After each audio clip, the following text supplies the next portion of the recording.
Hello.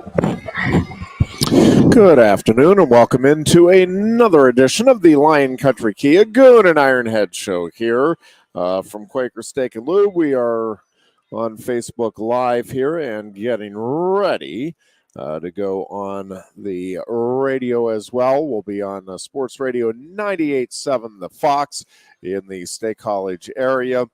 And finally, Ohio State week is here. The Nittany Lions doing what was expected, what was needed, and getting the job done against UMass on Saturday. We'll start there. And yes, welcome into the radio audience here at Quaker Steak and Lube. It is the Goon and Ironhead show on a pretty nice day. Chilly. It's an autumn day. Beautiful day. In the Valley of Happiness. I do want to start just with the UMass game, Goon, and a couple of things. One is that is as empty, and I'm not ripping on the fans. Do not misunderstand. That is as empty with 13 minutes left in the fourth quarter on Saturday. That is as empty as I ever remember Beaver Stadium during a game. And there have been other blowouts. There have been other horrible weather games, brutally cold. I'm not saying that there haven't been. I'm saying, and I've been going to most of the games, the ones I've missed in the last 20 years or probably 30 years, I guess now, have been because of wrestling conflicts. But other than that, I've pretty much gone to the overwhelming majority of home games since 1976. So it's been a long time. And I do not ever remember, with that much time left in the fourth quarter, that stadium being that empty.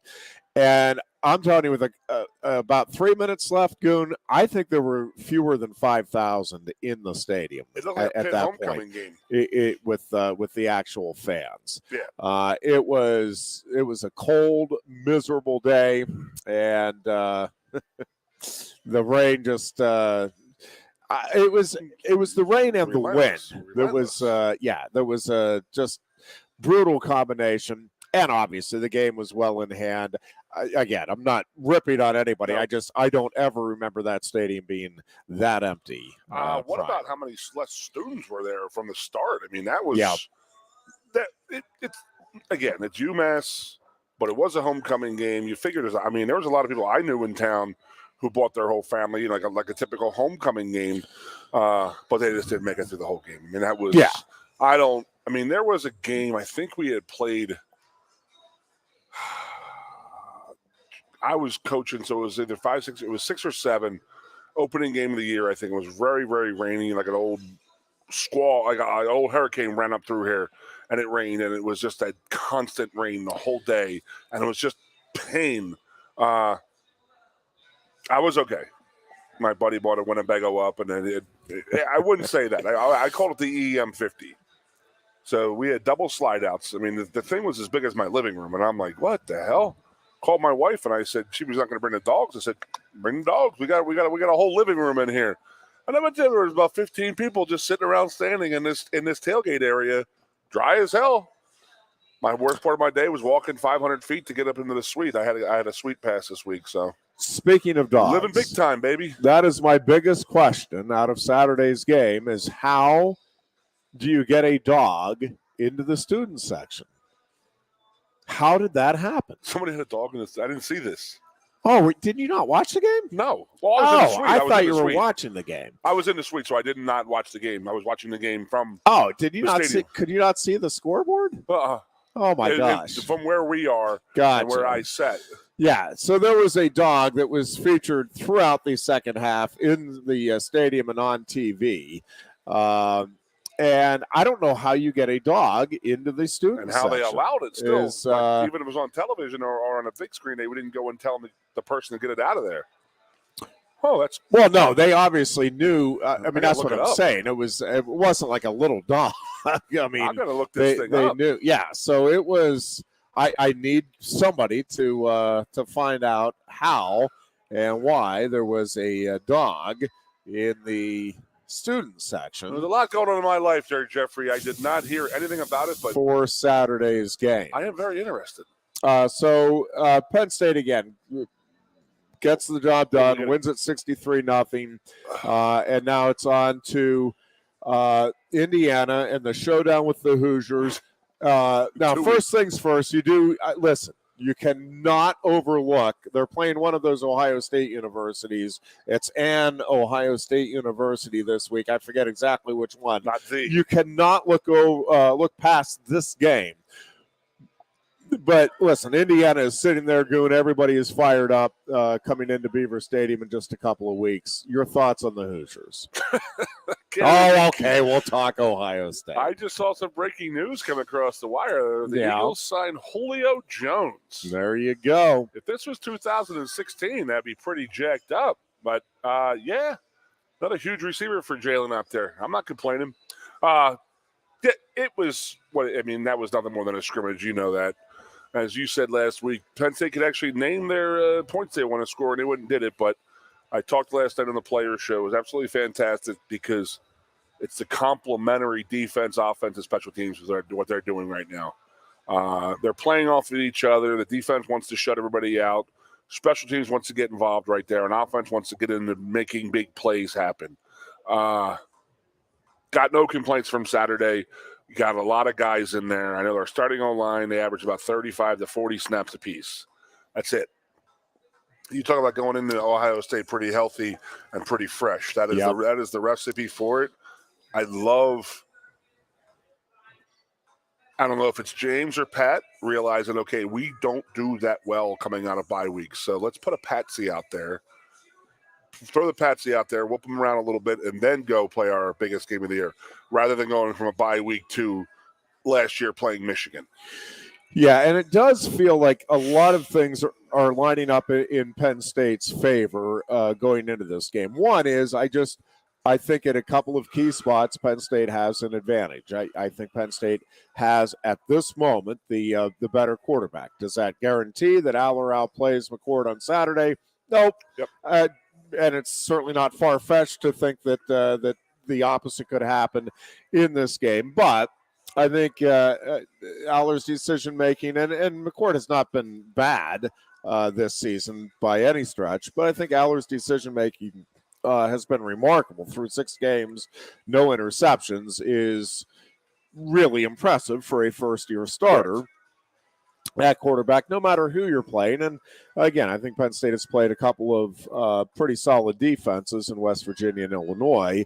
And so, and Iowa. And I think the offensive lines, and a great defense in Iowa. Yeah, I was going to get to that in a minute. But Ohio State, I think when you look at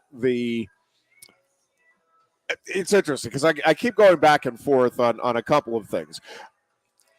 You could argue that Ohio State, having the game against Notre Dame and having to make the clutch plays, correct, they are more prepared maybe for a close game in the clutch. But that was their first time doing it, and they did it, right? So it wasn't like they had that opportunity prior to playing Notre Dame. So that doesn't concern me as much as just listen, you go to Columbus and Ohio State, there's a confidence that comes with the Buckeyes playing at home that very few teams can claim to have. And Ohio State has consistently won the close games in the series. I mean, Penn State is 1-8. They've lost 6 straight since, James Franklin's only win over the Buckeyes in 2016. But Penn State has probably played Ohio State as consistently well as anybody in the conference. And again, I think they have the edge at quarterback. I think they have I actually think they have the edge on both lines. I don't think it's a wide gap. So I'm not saying that there's no way Ohio State could possibly match up with Penn State in any of these areas. I'm just saying going into the game, right, the stats are in Penn State's favor when it comes to turnovers, when it comes to defensive statistics overall, offensive statistics overall, the whole bit. And I think that Penn State for the first time that in a long time, really, I think the first time in the James Franklin era, I think Penn State goes into this game having the edge in overall talent and production, at least. Talent maybe is a stretch when you look at the recruits coming out of high school, but I guess maybe a better way to put it is the production at this point of the season going into this game. And it feels like, even though Ohio State is a 4-point favorite, I think this game favors Penn State in terms of the matchups. That's what it feels like to me going into this game. You touched on it. The one glaring thing that I see is they had a game that they had to reach down and win. We have not had that. Aller has not been challenged, later in a game as of yet, which is great. I mean, keep on doing it, But there will come a time where they're going to need to have that drive. For sure. Get that first down, make a play, score a touchdown, run the clock out type of thing. We're going to need to have that eventually. It would be fantastic to just go through Ohio State and not have to worry about that. But, 99% of the time is you're going to have a dogfight out there. It will be a dogfight. But we, as you said, have played them historically tighter than any other team in the Big Ten, including Michigan. Michigan was blown out for 5 or 6 years in a row by Ohio State. Now they've got them the last 2 years. But over that last 10, 12 years, Penn State, have been the only team that really matches up with Ohio State. That actually could beat them and not really be considered a super, super big upset. We've played well. We've matched up well. Yep. You've heard me say it a million times. The way we are built to compete with Ohio State. That's what we are built to compete with. So now it's okay. I think we have the horses right now. James has had his way for 3, 4, 5 classes now throughout, like groups of classes, guys coming here through. We've been here 12 years, 11 years. So I think it's time. I mean, I know, and we have been saying this since day one. We're going to see what kind of team we are. And I want to see how we do against Michigan and Ohio State. That is the biggest question about Penn State football. I mean, not just between me and you working, in the State College area. Hell, that's nationally. They want to know if James Franklin can get this done against Ohio State, Michigan. We're going to see Saturday. Yeah, I think a couple of other things I really like with from the Penn State perspective. Trey Wallace being back, I do think is a big deal for this offense. And I think it just is kind of an added shot of confidence for the entire passing game and everybody kind of knowing their roles and being good with their roles going in to the Ohio State game. So I think that Penn State also, Goon, has had, again, in my mind, really, they have had a month to get ready for this game. No doubt. And I think they have basically their entire staff from a year ago back with them. They understand, the coaching staff, the importance of this game, the significance of it, not just in terms of the series, but obviously in terms of getting to the college football playoffs this season. I like all of those things going into this matchup at Ohio State. I don't like the fact that Penn State has not played well. Its 2 worst performances of the year were the 2 road games. Yeah. Right? I mean, there's no doubt about that. Now, neither of them, at the end of the day, were disastrous performances. I'll grant you, they beat the point spread, the important point spread in both games. But I do think that is a concern. The relatively slow starts that this team is having and the road issues, if you want to call them that. Would you say our defense is starting slow in those 2 away games? No, not. I think offensively we have been slow all season, but even more importantly, on the 2 road games, yes, we were slow and sluggish. Yeah, I wouldn't say the defense came out in that. Yeah, I wouldn't say they came out gangbusters against Northwestern, but first play of the game, they had their backs to the ball. wall. Yeah, I mean, I'm just saying it's offensively is where the problem is, in my opinion. But defense, I mean, this is going to be as good. I mean, I don't care how good Michigan is. This is going to be the hardest, biggest, toughest matchup for our defense all season. I mean, I guess I could say on the shell.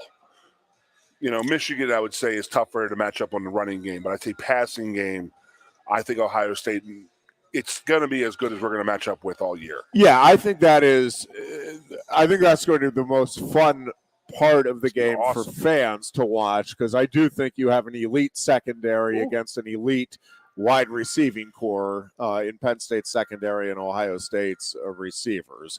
Now, where I do think it gets a little, I guess, well, from Penn State's side, you're hoping it's favoring the Nittany Lions, but where I think it's a little concerning if you're the Buckeyes is, well, I think you have an elite receiving core.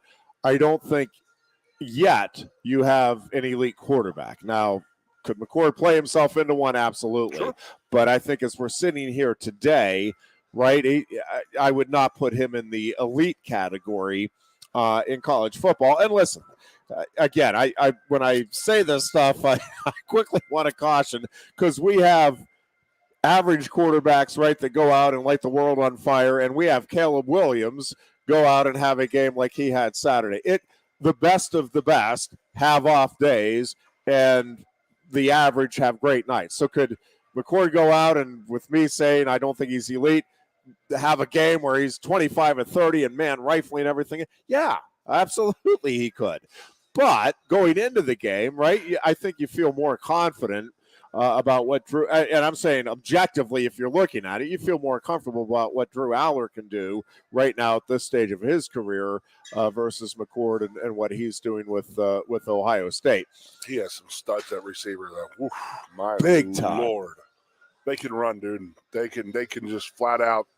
It's like watching the Miami Dolphins play with Kareem Hunt and Waddle, and just like, it's like, are we not covering these people? Well, it's like, listen, not really that. It's just the receivers are just here's that good. An inside scoop for you, too. You're going to want to keep an eye on this guy. He's kind of under the radar right now. Marvin Harrison Jr., Goon. I've been watching this guy. Yeah, it turns out he's a son of an NFL player. I remember that guy from a couple of years ago. I don't think really he's getting any attention, but I've been watching some of the game tape, Goon, and the guy can play. You're going to want to keep an eye on him. He's unbelievable. He really is. No, he is the best receiver out there.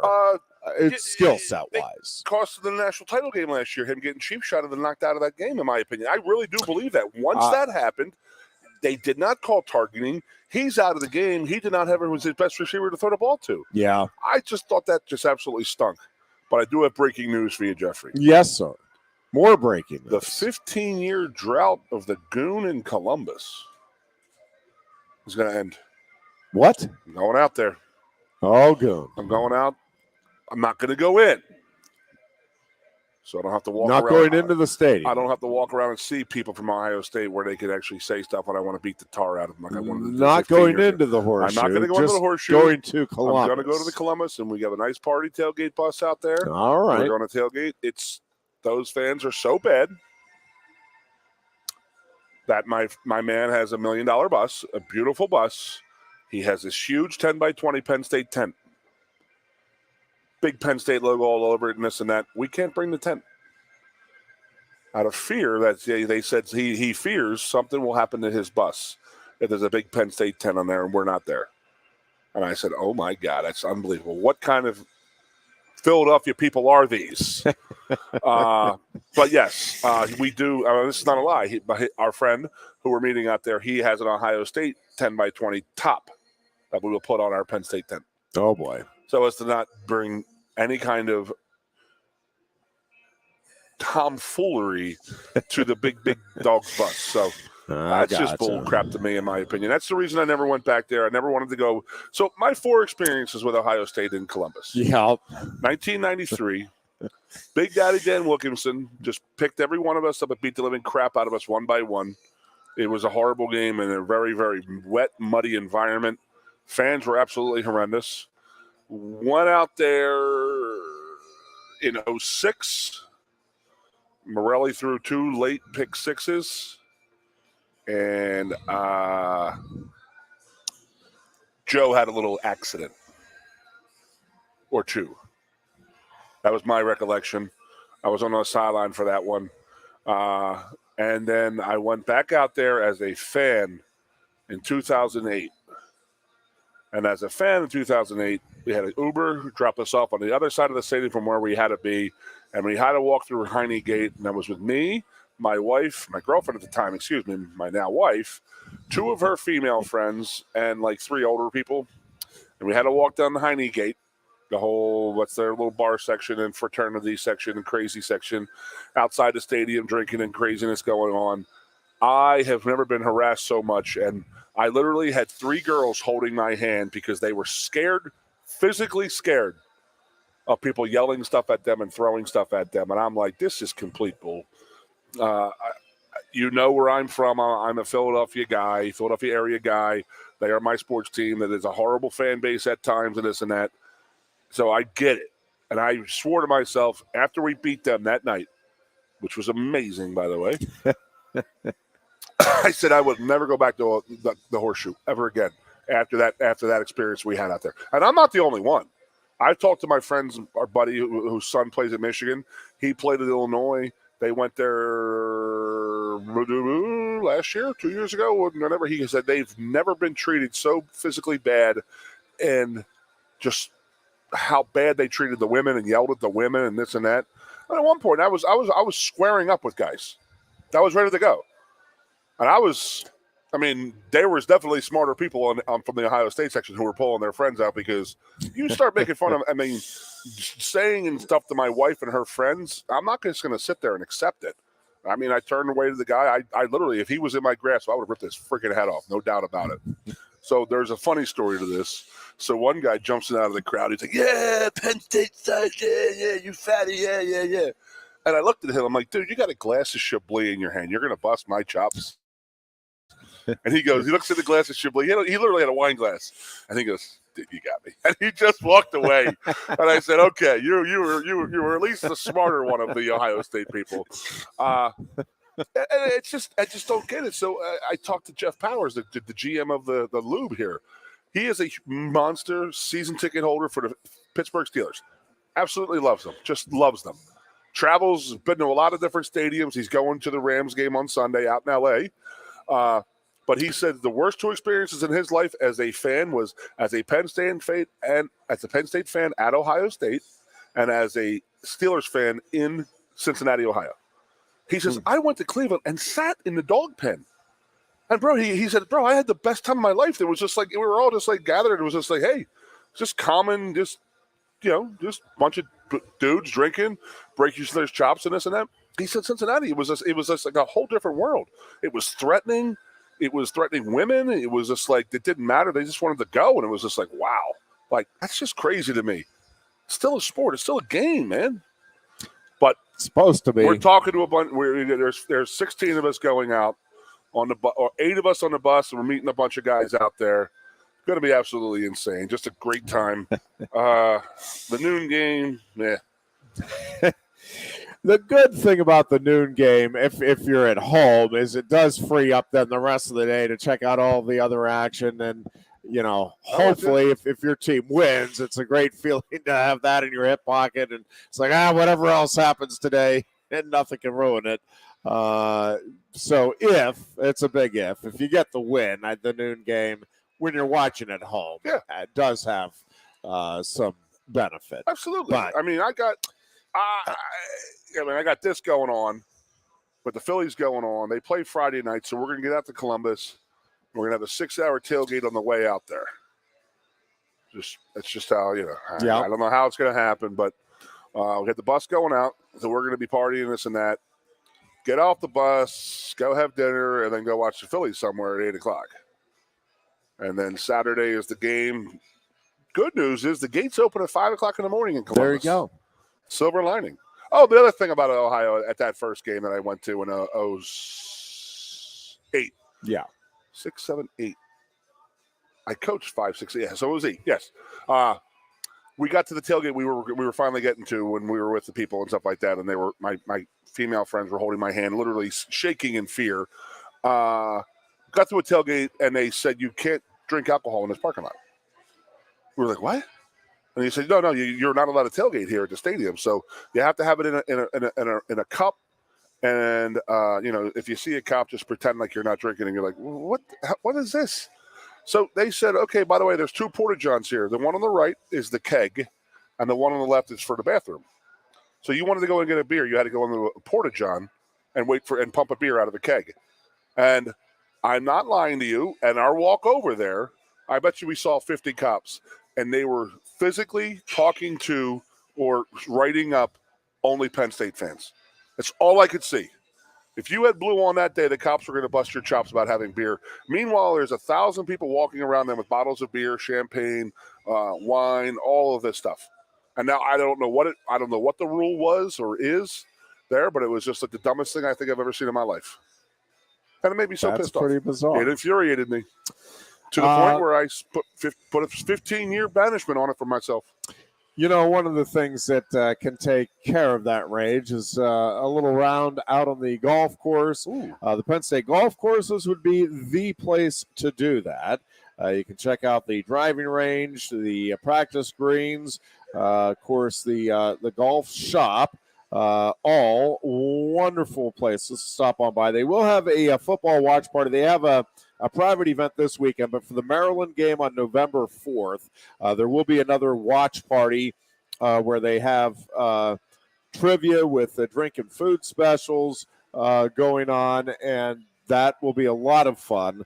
Had a lot of fun at the last one. There are memberships still available. You can check all of the details out online at PennStateGolfCourses.com. That's PennStateGolfCourses.com.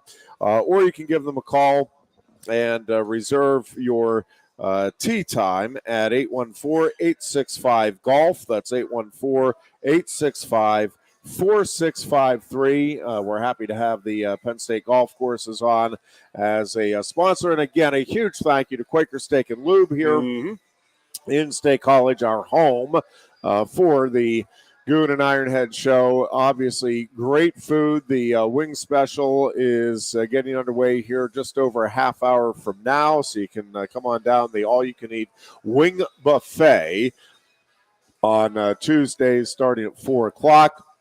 Again, a great selection of wings that you can enjoy.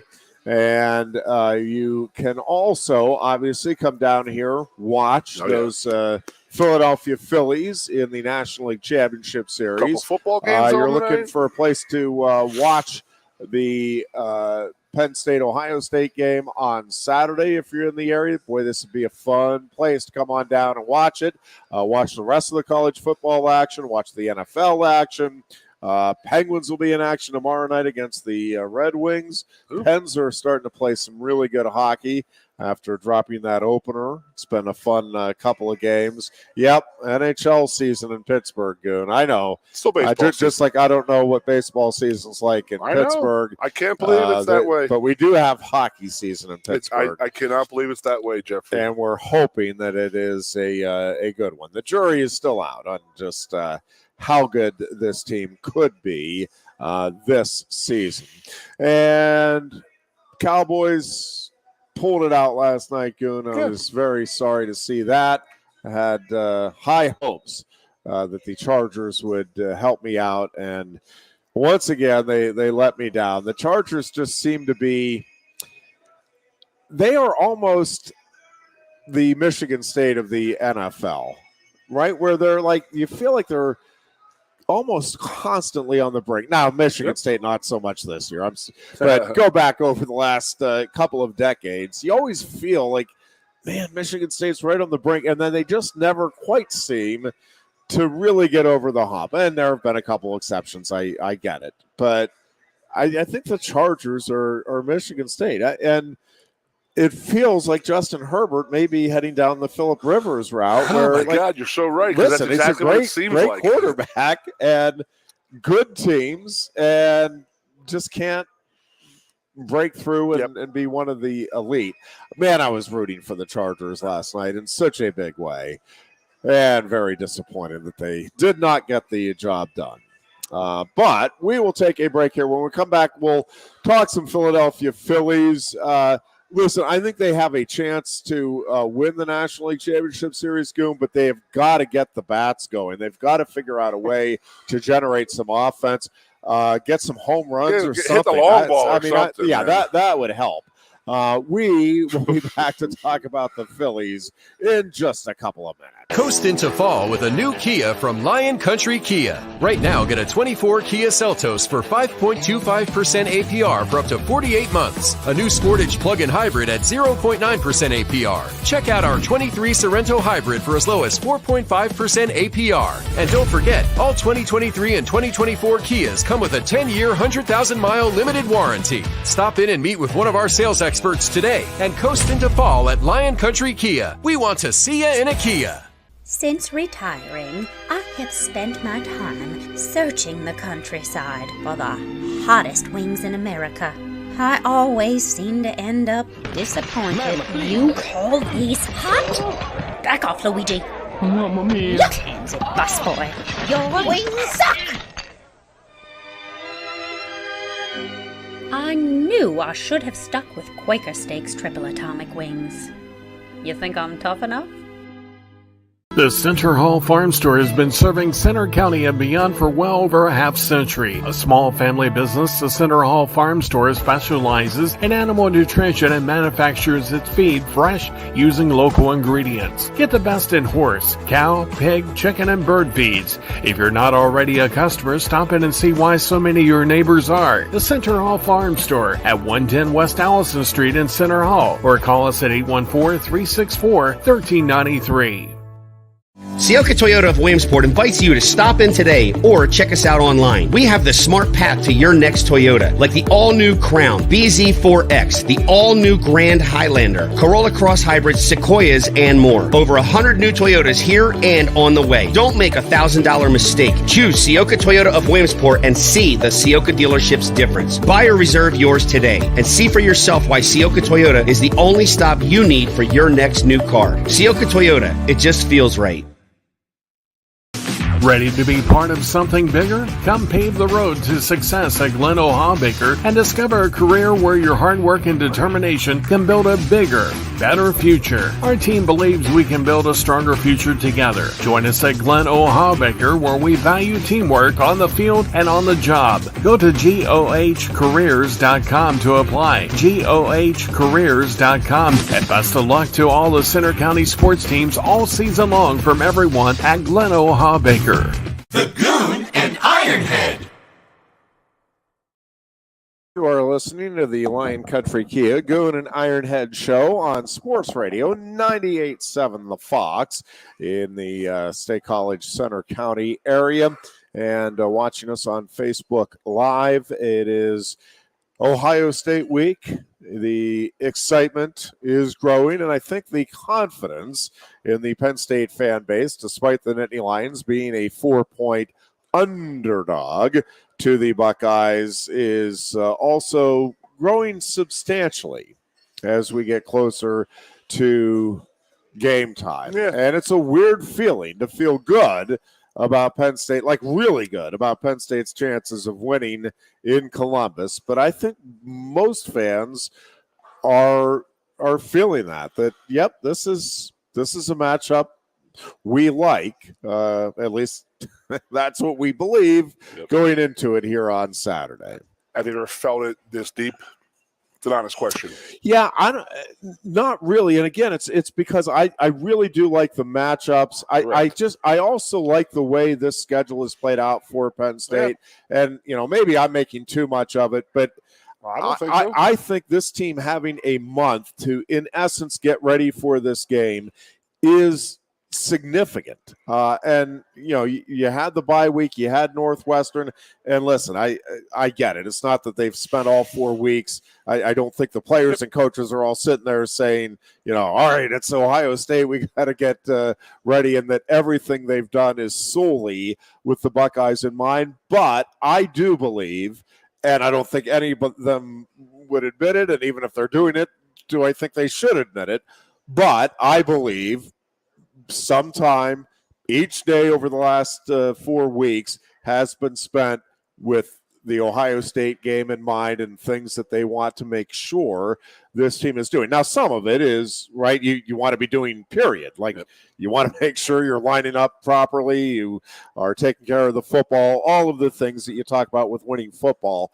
But I just have a feeling we're going to see some different wrinkles, some things that are specifically put in place here for Ohio State. I love the fact that we have a coaching staff that, again, is almost entirely back intact, and where Deion Barnes is where there is an exception, it's a clearly positive exception. But in terms of the coordinators being able to know the personnel knowing what the coordinators are expecting and what they're trying to accomplish with the design, I just like the talent that this team has a whole lot. And I think this team is primed for a big game on Saturday. And I think Penn State has a chance to not just win, but to win convincingly. Now, not 63-0, not 63-14. What?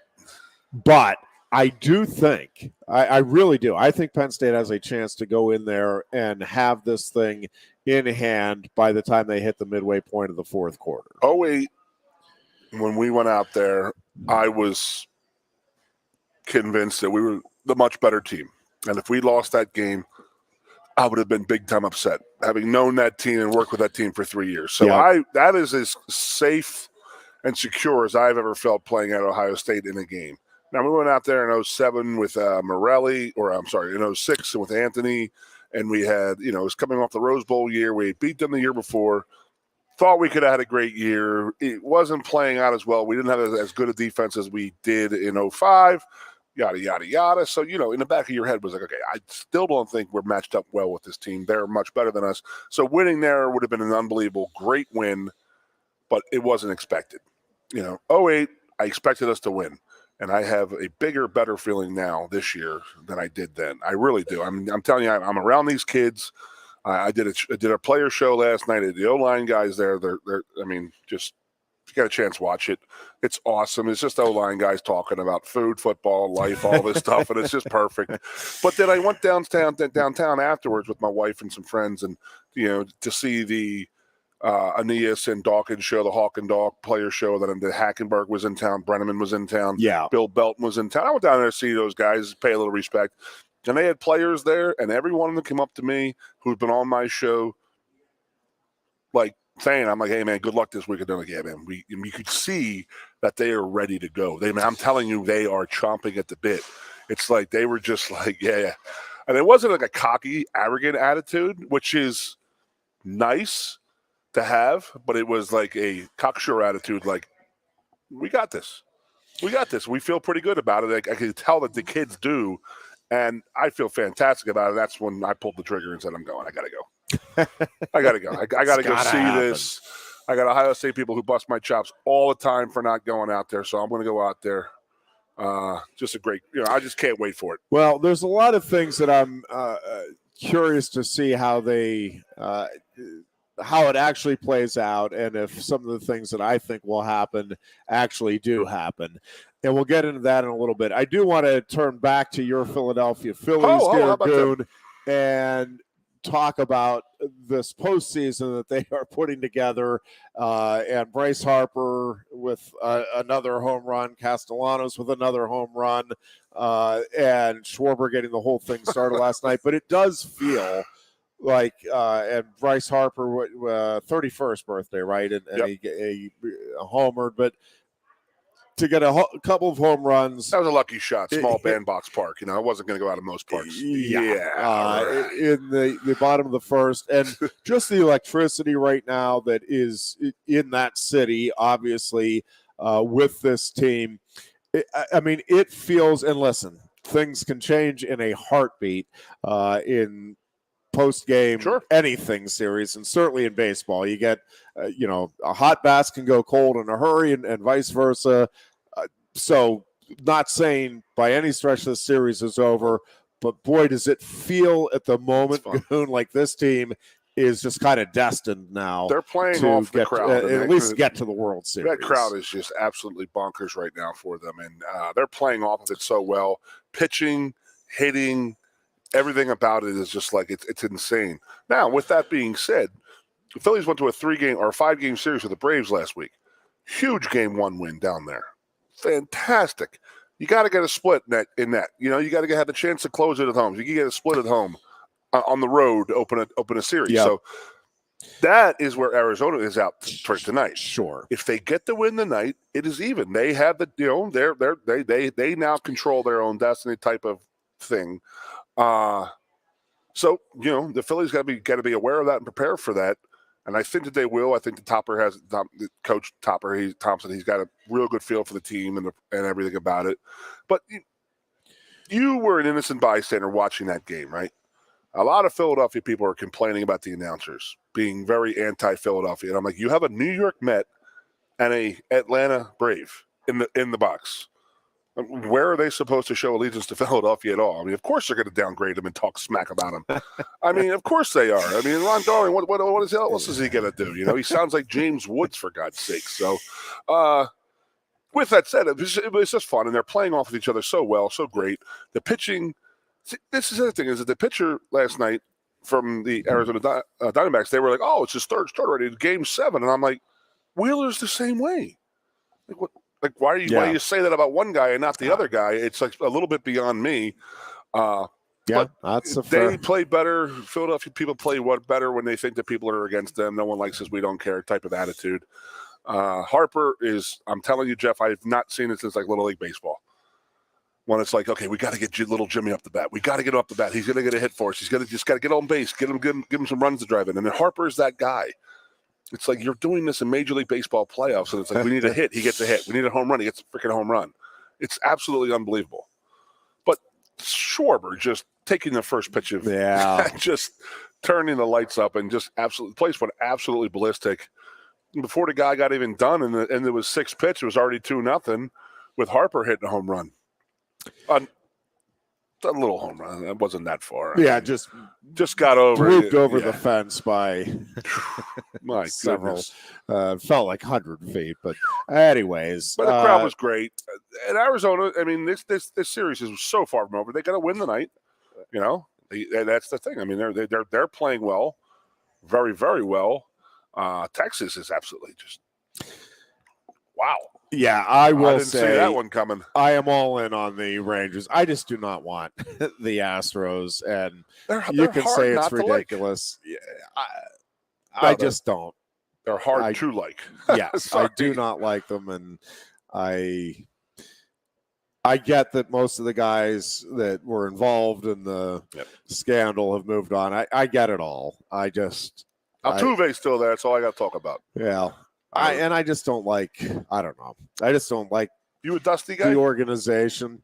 I'm okay with Dusty. Yeah, I'm ambivalent to him. Yeah, it doesn't matter to him. I'm happy that he won a World Series. I am too. Yeah, it's not. Yeah, my passion against them is certainly not anything directed at him. And it's just, it's an organizational thing. It's just like the Cowboys. Obviously, I want Micah Parsons to do well. And, he showed up a little bit when the Cowboys needed him last night. Jeez, he is amazing. Relatively quiet start to the game for Parsons last night, but not so quiet at the end. And Dak Prescott is hard not to like. I mean, regardless of what you think of him as a player or a quarterback and where you rank him, boy, he is certainly a likable person. He's a good human. But I still despise the Cowboys. Sure. Hey, by the way, so this has been talked about, I guess, on the back burner. Let's just say that. It hasn't been one of the main things in the Philadelphia media. But November 5th, the Eagles play the Cowboys in Philadelphia, and that's right around the World Series time. Yeah. And then we play the Texas Rangers that week. There's going to be a lot of hate for the Philadelphia and then Dallas area that week, in my opinion. That could very well be. Can I tell you my favorite I hate Dallas story? No. Sure. All right, so we're going to go. Oh, okay. Sure, I'll sure. let you tell. No, I So always my want to friend hear was hate flying, Dallas stories. and he was at a hotel bar in Philadelphia, and over the loudspeaker it said like flight 2712 coming in from Dallas is exiting at like gate B12, and all the people in the bar. It was like Cowboys week, and all the people in the bar like, let's go get him. So they go run the bar, leave the bar, and go down to B12, and the people get off the plane, and half of them are Philadelphia people coming home, and the Eagle fans were booing them. That sounds about right. That's awesome. Oh, by the way, I have another "this is why you hate Dallas" story.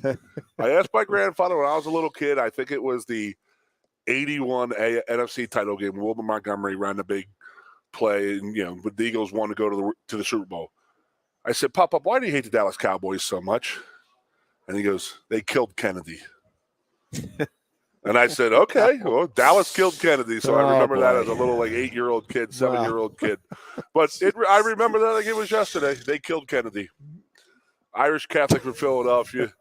Dallas killed John Kennedy. So in his world, I thought that was great. That's why. Yep. That's why the Eagles. Why do we hate Dallas so much? Pop?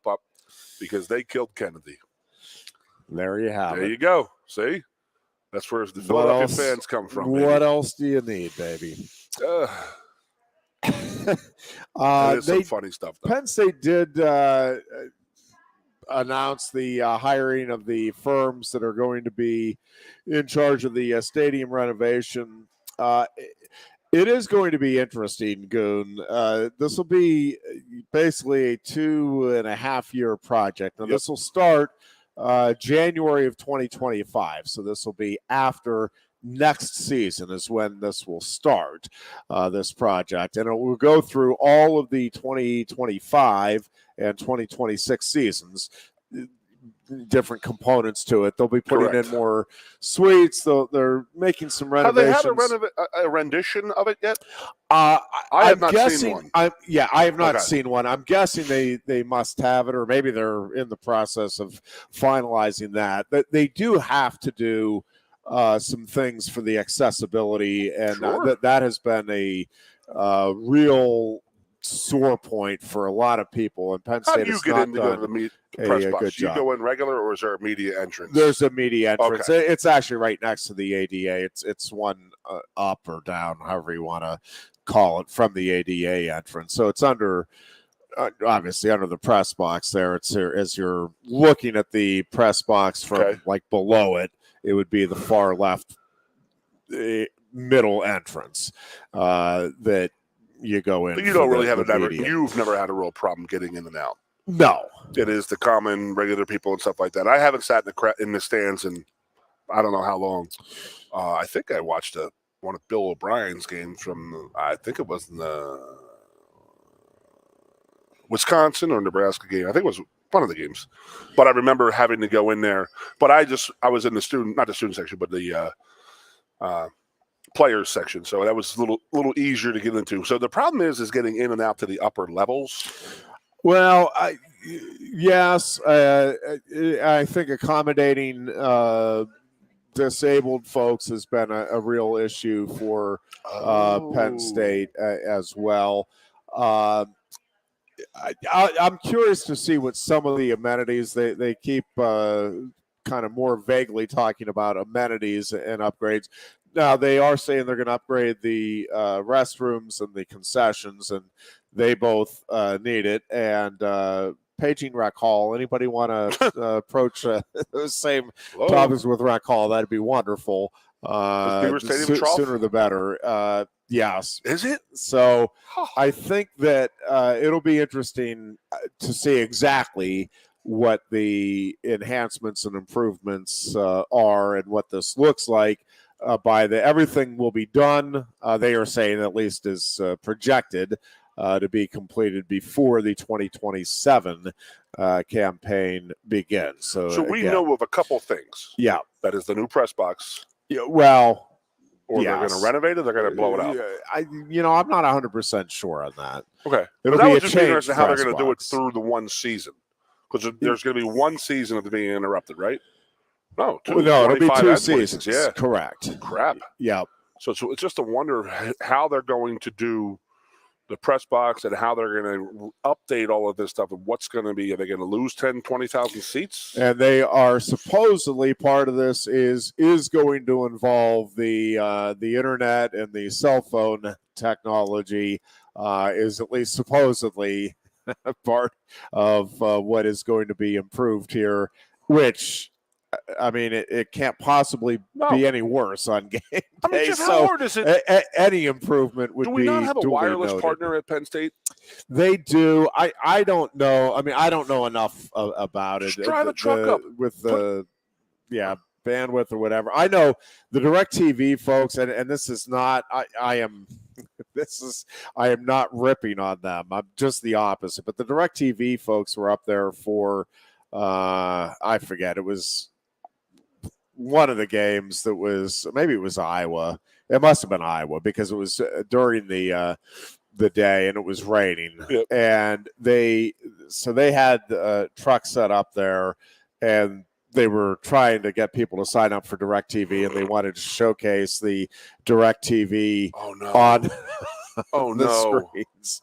And it was the poor guy that was working it. I mean, my heart did go out to him because he's like, they could not get it to work. And again, it's rainy, it's windy, it's awful, and they could not. I mean, they could not get it to go for more than a couple of minutes. My tailgate's before dish. it fall out. So it works rather well, but we had a pretty good shot from my tailgate spot. We got to the back end of Bryce Jordan Tower. We go right over to the left side. The tower's not there. There's no trees in the way, so we have a direct shot. We have one of those self-moving satellite dishes in itself, so that's the best thing we ever bought, by the way. So when you put it on top of your car, it searches and boom, pulls the best signal down. There you go. Does it, brings it in. The problem we had this year was the Peacock game, and that was all streaming. Yeah, that was literally off the internet. Yeah, and you should have seen that. I can imagine cluster bum. That happened then during that game. We couldn't watch the game. It was like, and here's the completion, tackle, and that's how the game went. It was just like, turn this off, put another game on. That's how bad it was. So if they're going to go down that route, they definitely need to do much, much, much better with that. Well, that is part of the improvements. That sounds so bad for DirecTV, my lord. Supposedly going to be part of this project. Going back this past weekend, Goon. Yep. Well, I'll go all the way back to Friday night. I just got to tell a quick story and wrap myself out. So if you're new to the show, I am known for being spot on with my predictions. Absolutely amazing. It's uncanny, my ability to get the scores almost always exactly right, within a touchdown. Jeffrey the Greek of the is your final nickname. Score. And yes, my tongue is in my cheek. I am known for, I just feel really good about, like this past week, it would have been the one game, Goon, I think USC is going to go in and handle Notre Dame. Like, that's the type of prediction I would make. Now, I didn't actually make that one last week. I actually thought Notre Dame was going to prevail. Didn't necessarily think they would do it as decisively as they did. We agreed on that. But I am known for not being completely accurate with the predictions would be a fair way to put that. So I run into our buddy Booch, Chris Buchanani, who fills in frequently for each of us when we're out. It's been a lifesaver for the last 2 months. Yes, is the guy that actually has some technical expertise. Well, he has a lot of technical expertise of the three of us. Compared to us? He is the only one that has any, and thankfully he has a lot. So I run into him Friday night. State College is playing Harrisburg, and as I'm walking up to, I do the PA for the state high games, and I'm walking up, and Booch says, "So what are we thinking tonight? This is the first time I've been to the, stadium this year when they have the new scoreboard and the lights and all that." I'm like, "Well, I think it's going to be a really good game. Like, I think these two teams really do match up very well, but I think State High's offense has a little too much diversity. I think there's too many different ways they can beat you. At the end of the day, I think State College will outscore them. Now, mind you, the final score Friday night was 20-0, and that was State College with the nothing, no points. And Booch says, well, I'm looking forward to seeing the light show. We had been talking a little bit on our morning show last week about and the lights that they put on when you score a touchdown and all of this stuff. And I'm like, yeah, you're really going to like it, Booch. It's going to be cool to see. So I see him afterward. I'm like, well, I will hang my head in shame. That's because funny there was one play in the red zone. One play all night for State College, and that was an interception. They got down to the 17 or 18-yard line and threw one pass, which was picked off, and that was it. So that was the extent of the light show. Now, there was a little bit of light show during the halftime band performances on Friday night, but that was the extent of it. So, yeah, I just wanted to let you know my record it's intact. Prognostication it's intact. Skills I watched a little are bit of the game. very much on We display had the game on again. here because it was on CV. Yes. Yep. Joe Putnam was. Yep. Okay, so we couldn't listen to it, but we actually watched it here. Yeah. We had our party here, so I watched it. Two things that jumped out at me: Sean Lee, quarterback. Yeah, which His is Sean father, Lee, the defensive back from for Penn my State, era. his son. Yep. Now, who was his cousin? Ooh, I got you. Sean Lee Jr.'s cousin or senior? Well, Sean Lee Sr. My Sean Lee. Harrisburg Sean Lee, not Upper St. Clair Sean Lee. Was that D. Will? Nope. Who was D. Will was related to something. Yeah, he was related to Logan L. Okay. Oh, that's right. Yeah. No, it's a 1986 royalty. One of the Smurfs, Ray Isom. Oh, is that right? Yeah, the Iceman. It was that. his nephew or cousin was Sean Lee. We used to call him Sean Fee, and I think that Sean was one of the great guys on my team. I loved him to death. Yeah, and I think he must have married a taller woman. Well, I will say Sean Lee Jr. played well. He has really improved his passing, and it wasn't awful last year, but it was not like that. Man, was he whipping the ball around, and I mean delivering it on the money in that game Friday night. Did they pull the reins a little bit on them boys?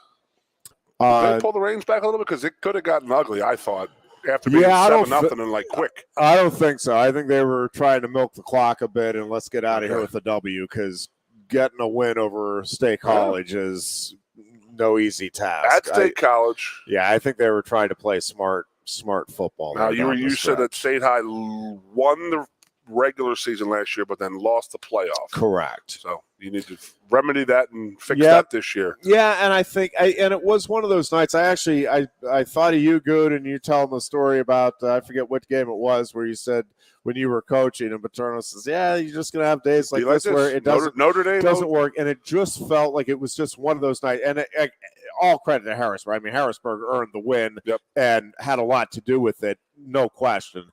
But it was just one of those nights where it just felt like everything State High tried, and then they get a big play and it's called back on a penalty. And it was a good call. Again, not griping here or anything. It was just one of those nights where, oh man, we finally get a big play. Oh, we're finally in the red zone. Interception, penalty.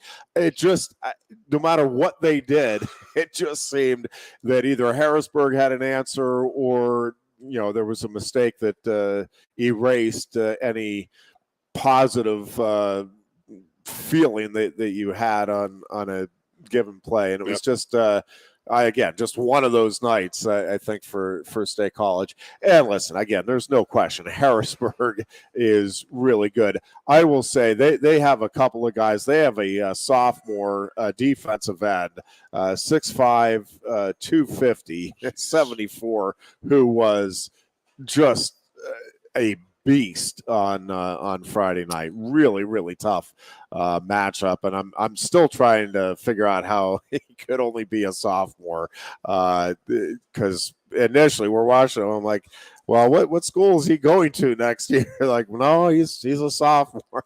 You've got to be kidding me. So hats off Harrisburg again. Just a very, very impressive performance. And who's in the red zone this week? See if they can turn it around next week. They off this week? This week, Friday night.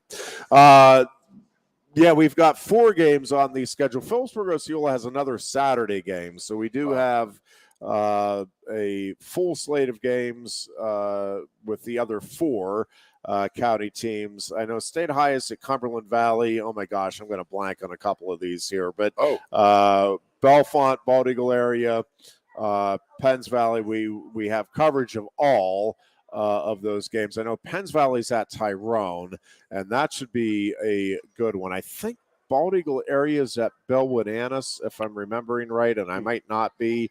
And Bellefonte might have Bishop Guilfoyle. I might be wrong on. I think that is right. I think I have to right. Guilfoyle? I believe that is correct. That's gonna be bad. I will. That'll be a bad one. I will look that up. You know, one of my college roommates is head coach of Guilfoyle, Justin Wheeler. Well, there you go. He's got a couple state titles, but now they bumped him up into, I believe, 2 or 3A. So they are actually in Southern Columbia's division now. So that's going to be a hell of a matchup if they both make it.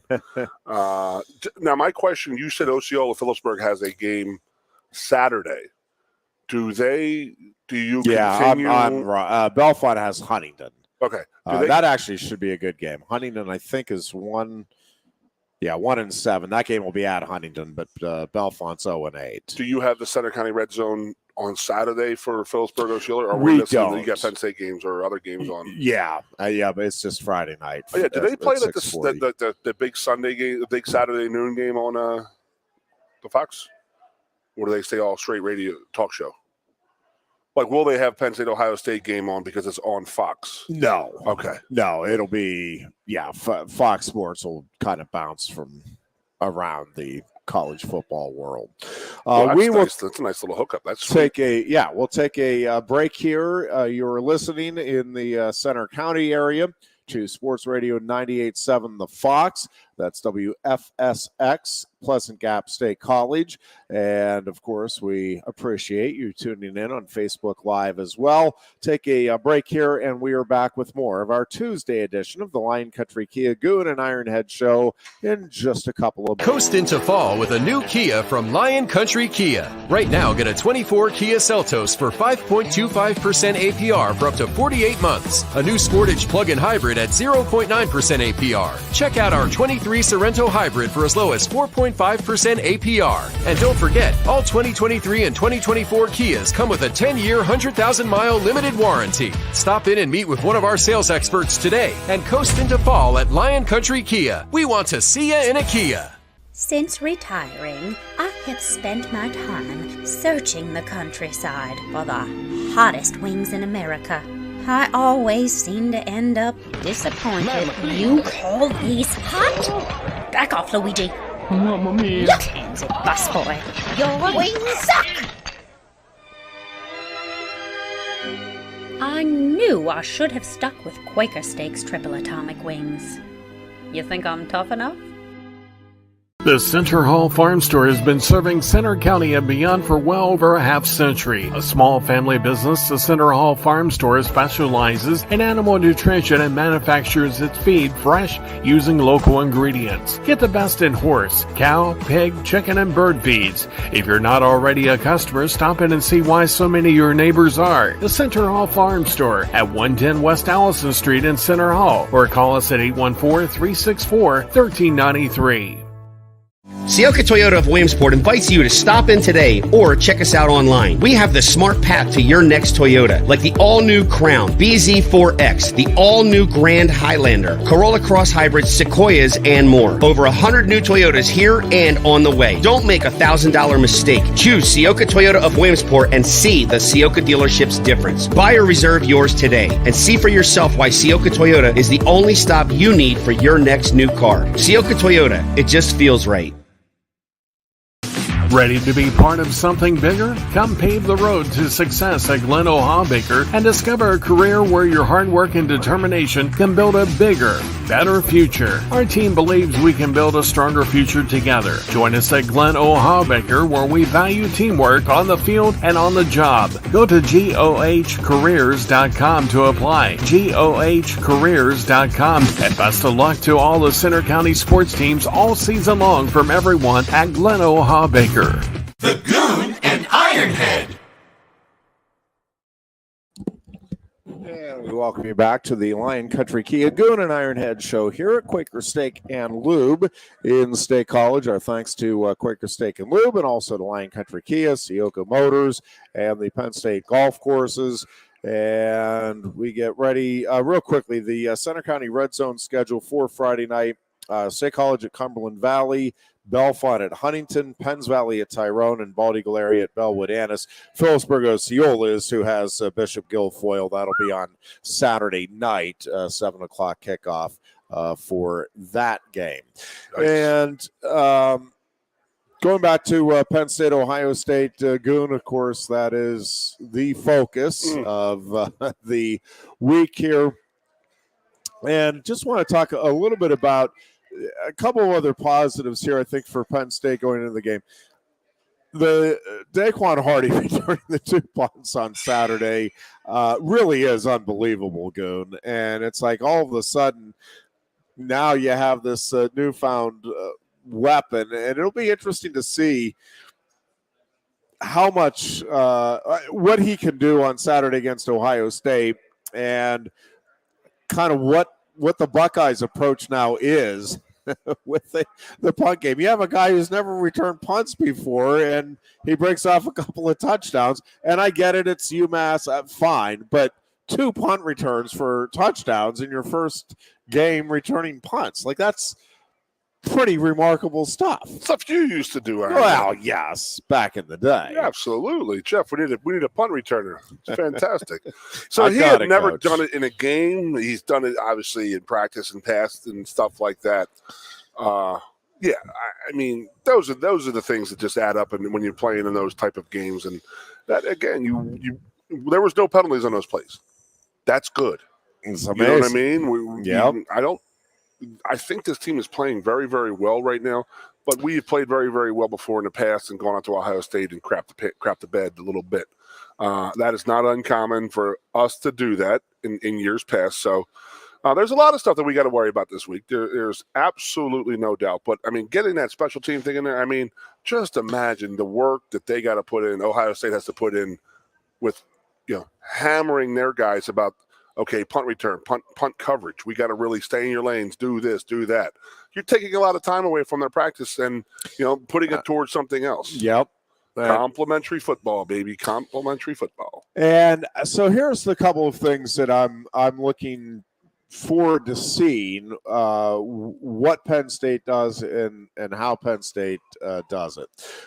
One of the things is I'm just even more convinced, and James Franklin has kind of hinted at it. Well, he's actually not even just hinted. He's said, yeah, at some point we'll get Bo Prabula in there and, give him a look just to – it feels to me, right, like at some point early in this game, early would be like one of the first 3 offensive series. Yeah, this is just me. Pure conjecture. I obviously have zero inside information. I'm not on the beat. I'm not going I go to the games, but I don't go to any of the practices. I don't go to the press conferences these days. I just have other obligations. And so take it for what it's worth. But I think you're going to see Bo Prabula out there in one of those first 3 series doing what he does to give Ohio State a completely different look. And I think one of the things you're going to see off of it is either I think it's going to lead to a big play. We keep talking about the explosiveness. I think they're going to get Prabula out there and give him run, pitch, pass options and let him if they are all right, well, we're not going to let Prabula beat us with his feet. I think they're going to have something set up there, a series of somethings. But I think they come out and they run quick hitting, boom, boom, boom. We're going to just come out, line up. We have the 10 plays that we know we're running when this series, it's the second series of the game. And this is just what I would love to see, and what I'm kind of half expecting to see it because I think, again, it just gives that completely different look. And I think it would work. I think it would be very effective against the Buckeyes. And the more I'm watching Prabula run the offense, and it's just such a different look that he gives you, I think it can really disrupt what you're trying to do defensively, which I think Penn State already is creating issues for you with Drew Aller and those tight ends and these running backs and that receiving core. But I think Prabula just throws that extra element into the mix, and I think you're going to see him out there for a series in one of those first three. You still think he fake kneeled against Northwestern? I do. I don't think there's any doubt. Come on. He was just stretching the quad out. As much as I like that idea, I mean, he talked last year about getting Aller in with Clifford every once in a while. Get him. Maybe it may have just been me and you screaming to put Aller in there for a couple series a game in a hot moment. But I guess they were probably much the same type of quarterback. So what were you really changing up? So I'm with you on this right now. I'm gonna say that is a hell of a point. You got to get in there and you got to give that little change up. I mean, Ohio State, remember, they had Joey Germain, and then they had the kid, they had two type of quarterbacks back in the late 2000s. Yeah. Where they were, they was completely did two different offenses you had to train against. So that's a hell of an idea right there for you to say that. And that is that, go out there, put Pribula in there, and run the run pass option with the threat of he being a wildcat type of player is what he is.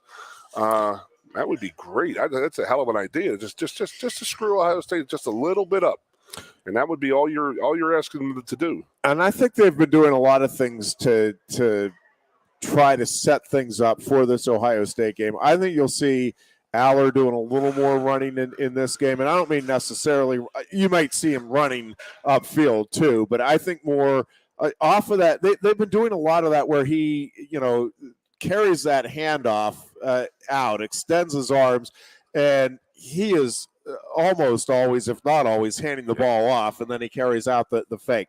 I think – they'll do that a couple of times early, and then they're going to roll him out. And again, give him the option to throw it downfield, or if there is open field there, you take it and you make use of it. I also do think you're going to see at least big play opportunities more in this game, because I think Ohio State goes into this saying we can match up pretty well with Penn State. I mean, Ohio State thinks, and rightfully so, that it can match up with anybody. But I think this receiving core, because of the versatility that it has and the number of players that I think can step up and make plays for you, I think they can create some big play opportunities here, actually easier against Ohio State than they could in a lot of these games earlier in the season, just because those teams were like, hey, we're not, keep it in front of us. Yep. I don't think Ohio State goes into this game, they're saying, hey, we'll match up, and you've got to be able to create the separation. I mean, that's, the question going into this game is, can you do that against a team like Ohio State? But I like the chances there for some big play opportunities for this offense.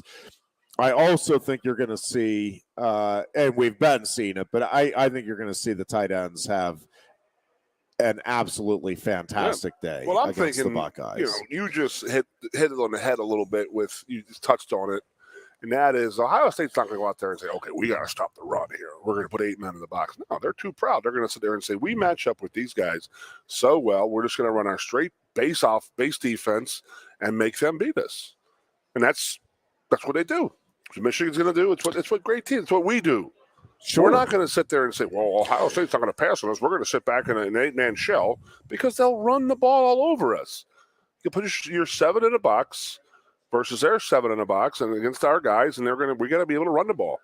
And if we be able to run the ball, then you could do all this stuff with Pribola and the run pass options that we want to do with Haller. I mean, we can get a run game going and set it up early to, like, hey, we're here to play the game. We're gonna run the ball on you and do it. Ram it down their throats.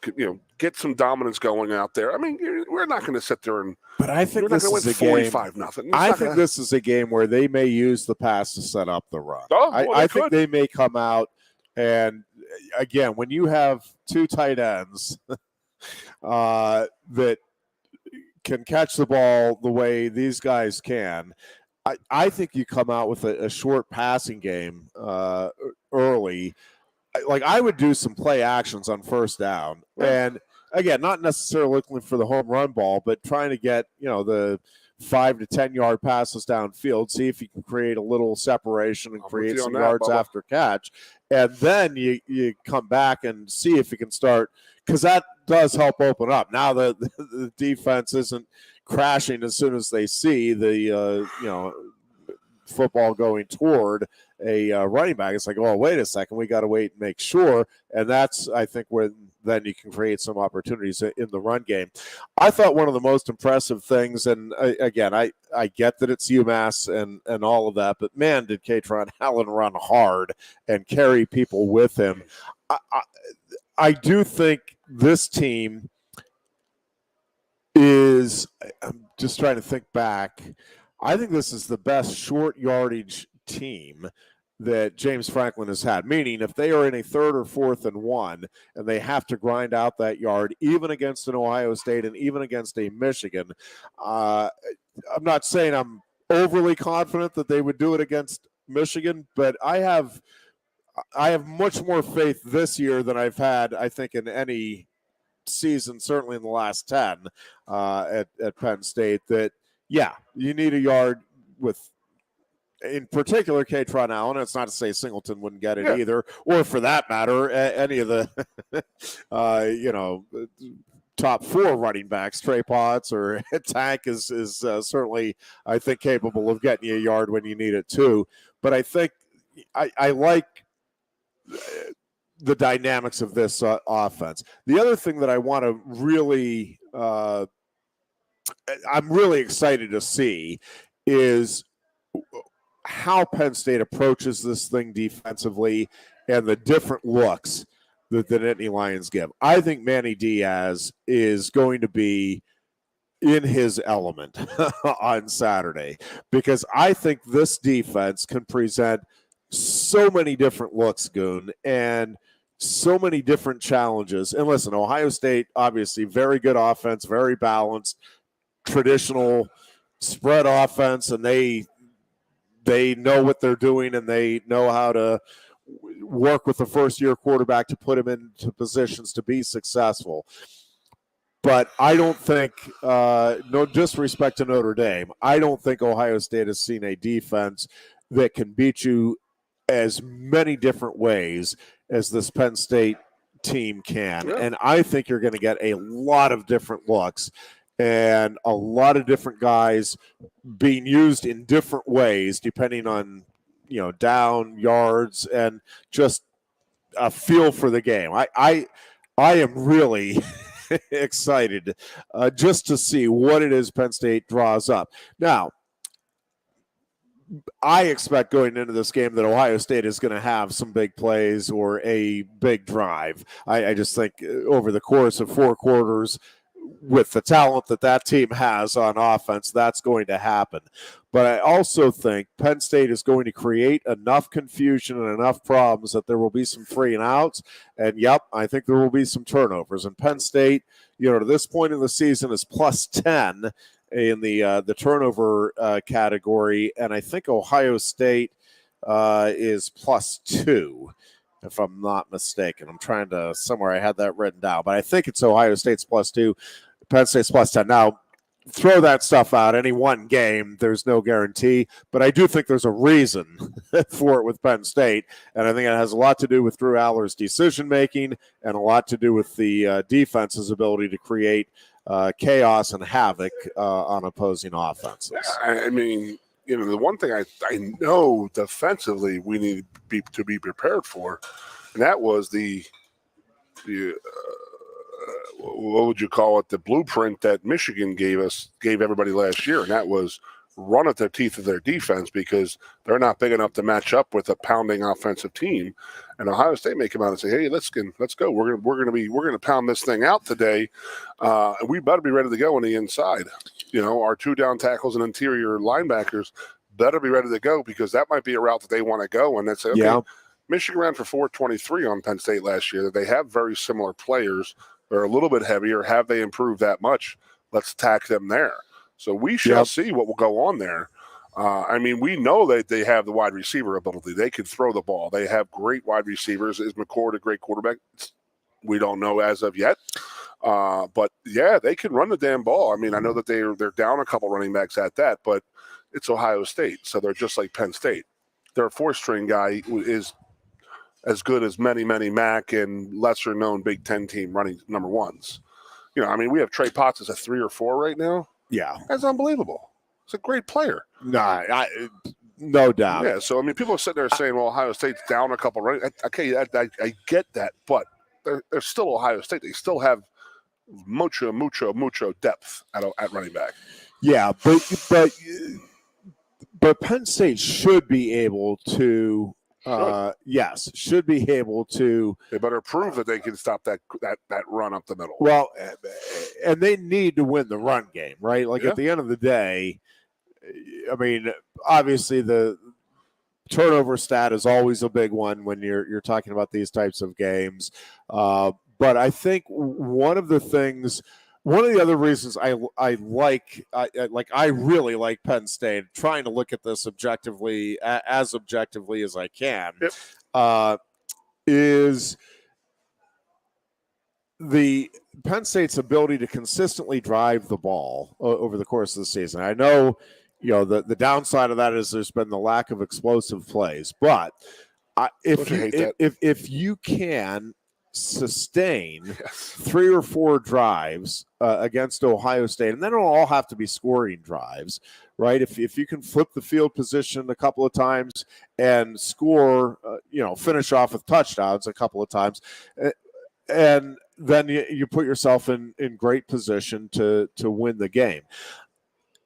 It feels to me going in again like Penn State should win the running game battle. I think Penn State, with that offensive line and with those running backs, should be the team that has more success consistently running the ball on Saturday.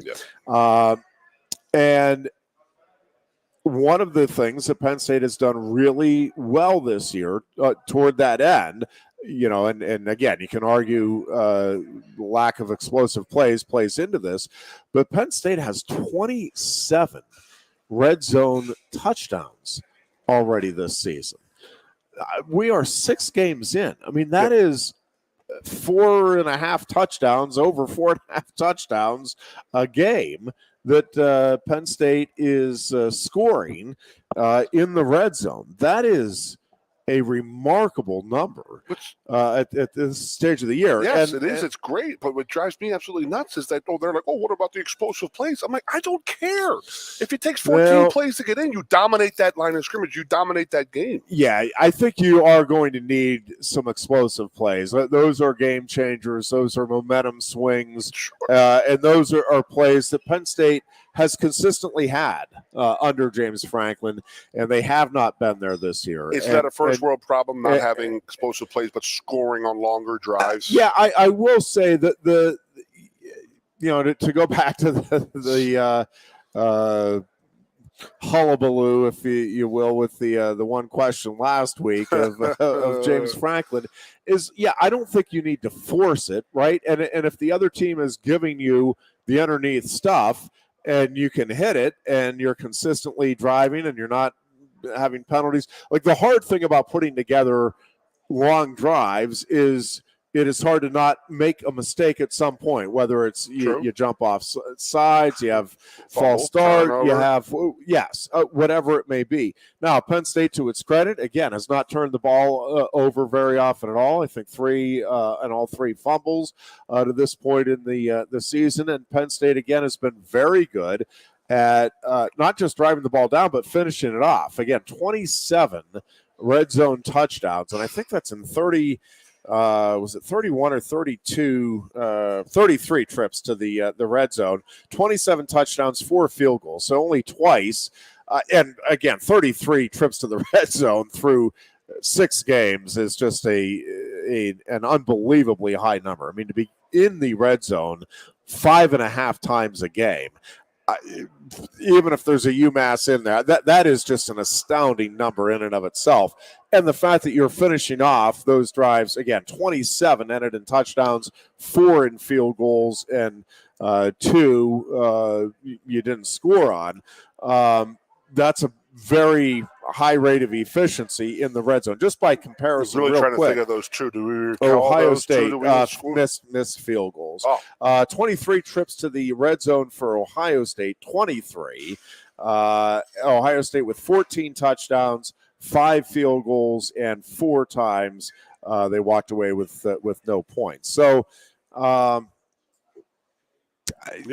at the end of the day, it might be 1-4. I'm trying to think that through, Goon. I got you. I think it was a missed field goal, and I think it was a 4. They went for it on a 4. Yeah, it wasn't a turnover for that. So I think I'm right on that. Like I said a couple minutes ago, and that is, it's like, the explosive plays versus a long, drawn-out drive. Yes, the explosive plays are great because you get points, you change momentum of the game, but with the downside of being this methodical team, and that is if you're out there for 12 plays, you have 12 chances to screw it up. Where if you have an explosive play, you have 3 plays, you only had 3 chances to screw it up. So yes, I understand that, but it's like somebody on my Facebook feed last night, or maybe my Twitter, they were complaining about the Phillies not having any runners on when they were hitting home runs. And it's like, really? Like, it's still a home run. We're still getting a run. I mean, you're still getting a touchdown out of these longer drives. So, I could see both ways. Yeah, you do want to have some explosive plays, specifically game changers after like a turnover or like a blocked punt type of thing. Yeah, and that's the thing. Huge. It doesn't have to be huge. from offense. Daquan Hardy, if he returns a couple of punts against Ohio State, that's going to count. True, yeah. as explosive plays, and I think Penn State will be in pretty good shape if they get 12 off of Daquan Hardy in the punt returns again this week. Have you felt like this in how long? I mean, I could tell in your voice, and you could tell in my voice, that I was sitting there looking at Carey today, and I'm like, dude, I want it to be Friday night right now. I want it to be Saturday morning. I want this game now. Yeah. Are you feeling like that as I am? I am, but I think more importantly, truthfully, Goon, I really do think this team is feeling that way. I think James Franklin, and you've been talking about it throughout the season, but there is just – he is comfortable with where he's at right now. I mean, I think he's comfortable with his situation at Penn State. I think he's really comfortable with his coaching staff and with the team that he has. And there is just, I think at the end of the day, there's it feels like there's an inner peace there where it's like, hey, if they don't win, it's just not supposed to happen because we are doing everything right, and these guys get it. They're buying in. This coaching staff gets it. That they are doing everything to put these guys in position. And again, if it doesn't happen, then it doesn't happen. But if it doesn't happen, it's still not over. Oh, yeah, you know what I mean? No there's question. Still so much to play for. but I think there's just a confidence right now throughout the program. So you've noticed about with James, they right? are ready. Yep. 2 weeks ago, it was the coffee thing. Like he was talking at his press conference about the black coffee versus sweetened coffee. He doesn't know. And then last week it was the Corey Geiger thing. And then this week it was just about a business trip and stuff like that. I just think that there's no like him. like stretching and being way out there, like, oh my God, did you hear what James Franklin said or did anything? I don't know if he's just more. You said he's much more comfortable with this team and this season, and I can see it. There's a great confidence to them, and I can see to the players. The players I talk to, they're like freaking mature. Yeah, I'm talking to Drew Shelton last night. You know, he's a third-year guy, second-year guy, and I'm like, dude, you're more mature than me. I'm 50. I'm going to be 51 in a month. Like, this is crazy just to think about it. And then, you know, well, he's talking being about more nutrition, mature than us. I mean, that's setting the bar pretty low. But. I mean, yeah. I mean, and then we actually were off the air. We were talking the other night with the other guys, some of the guys, and I did say, yeah, this cell phone thing has really changed the game, hasn't it? And they're like, yeah, you can't really do that much anymore. And they really don't. It's crazy. Yeah. Because they do. I mean, Paterno used to say it all the time, you live in a fishbowl. They're looking at you all the time. Now that fishbowl can be broadcast around the world at any time of the day. But I will say this, though. So sometimes it really, and I get that a lot of stuff is simple, but then it's difficult to practice it. But I did an interview with Cal last week. That would be Cal Sanderson if you're not paying attention. And for the Wrestling Club's newsletter, and I was asking him about just all of the things that are out there for kids to get into these days. Yep. And do you sit around and worry about it? Do you have to talk to them a lot about it? With the gambling situation now, do you? And he's like, well, he said, to be honest with you, like, I mean, those rules are all there, so the kids know, like, don't gamble. Like, if you do it, you're probably going to be out of here because at some point somebody's going to catch you. So just don't do it. And it's like, and at the end of the day, right? It's just with all of don't put something stupid on social media. I mean, it's when you boil it down, it's like, hey, just be smart. You have 4 or 5 years, or with COVID, 8 years, but most of these guys, 4 or 5 years, right, to get this unbelievable opportunity to play college football or college athletics, and to try to go in the case of most Penn State sports, most Penn State athletes, you're pursuing a national champion, either championship, whether it's as part of your team or individual, or you're helping somebody prepare to do that. So when you boil it down, it's like, we're asking you to, for 5 years, focus in on doing the right thing in the classroom, do the right thing, keep your focus on the classroom and your athletics so that you get the opportunity for the big payoff, the payoff being a national title, and then, the payday that can follow or coincide with it these days. But when you break it down, I mean, it really is that simple. It's like, don't be a knucklehead for 4 or 5 years here, and you can put yourself in great position and achieve a lot of your childhood dreams. I think that what has happened is it's filtered down to the point where these kids are old enough to seeing guys. What's social media around? 15 years? I mean, Facebook was around 05, 6, and 7, probably we'll say that. So you're talking about 15, 16 years since Facebook, and then Twitter and all that stuff. Yeah. So these kids we have seen people get derailed because of those social media things. And I think that the kids have finally realized, and I'm going to go back to the gambling thing, and I didn't know this, and I'm guaranteed players didn't know. If you're sitting in a NFL locker room, I mean, and that's how they caught those guys making, roulette bets or like a casino type of thing or a wager on a FanDuel account. You were in the building. They knew that. I don't know how many college football players really knew that they could ping you like that. I mean, did you? Somebody could tell you where you made that bet from. Yeah. It wasn't illegal to make a bet on another team if you were, say, a Detroit Lion, I don't think. But if you made a bet on the NFL while in the building, right, that's illegal. And I think that kids are. I know I did. I said they could follow that, and they could find that out. I mean, how many kids got woken up by that and be like, okay, well, this is Exhibit A. This is why you don't do it, because that man is watching. He could find out exactly where you were when you were making those bets at all times. And I think the kids have learned through social media to don't do it, or don't. You can do it. Just got to be smart about it. Use it to your advantage, not to your disadvantage, and don't do it drunk. don't don't use your cell phone when you're hammed up. The wisdom of the dear Goon. Yes. When you're hammed up, put your cell phone away, because how many problems do you get when you're, most of the problems in your world are because of alcohol and drugs. And then you add in a piece of that. You can talk to anybody at any time. You can talk to the whole world at one point if you want when you're hammed up, and not good. But I think kids have learned, and, there's definitely Kale going in and telling these kids, like, hey, just don't do it. This is what they could follow you. They could find out where you made this bet from. They know you made a bet because it's public, I guess. I don't know. Is it public that you could do a DraftKings thing? I don't know. But they could follow you, or what your history is in the building. That's weird to me.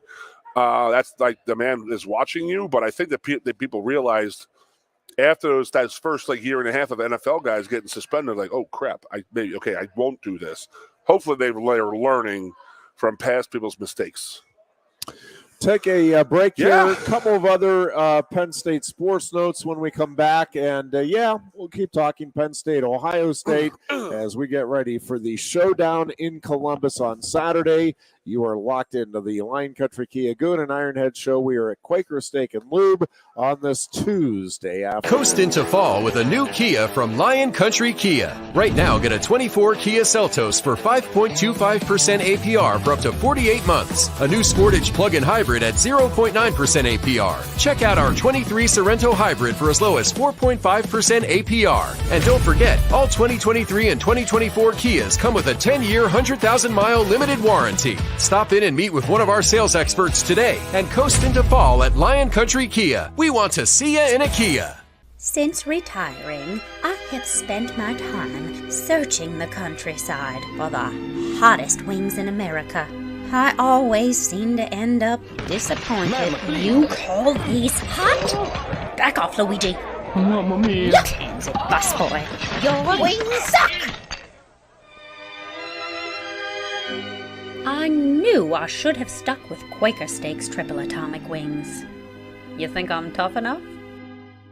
The Center Hall Farm Store has been serving Center County and beyond for well over a half century. A small family business, the Center Hall Farm Store specializes in animal nutrition and manufactures its feed fresh using local ingredients. Get the best in horse, cow, pig, chicken, and bird feeds. If you're not already a customer, stop in and see why so many of your neighbors are. The Center Hall Farm Store at 110 West Allison Street in Center Hall, or call us at 814-364-1393. Sioka Toyota of Williamsport invites you to stop in today or check us out online. We have the smart path to your next Toyota, like the all-new Crown, BZ4X, the all-new Grand Highlander, Corolla Cross Hybrids, Sequoias, and more. Over 100 new Toyotas here and on the way. Don't make a $1,000 mistake. Choose Sioka Toyota of Williamsport and see the Sioka dealership's difference. Buy or reserve yours today and see for yourself why Sioka Toyota is the only stop you need for your next new car. Sioka Toyota, it just feels right.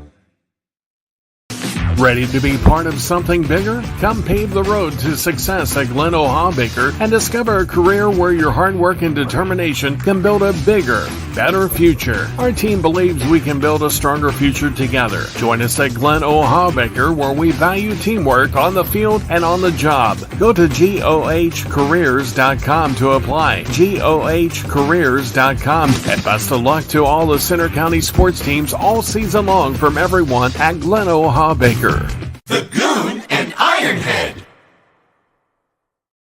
We welcome you back to the Lion Country Kia Goon and Ironhead show here on a Tuesday afternoon. It is Ohio State week. The Nittany Lions and the Buckeyes noon kickoff in Columbus on Saturday on, of course, Fox. And we'll see what happens. They announced Saturday at the football game the couple of Rec Hall basketball games in February, dear Goon, and very cool. I think it's Wednesday night, February 21st, I believe it was, against Illinois for the men. And then the following night, the Lady Lions will take on Ohio State. What's our argument with that?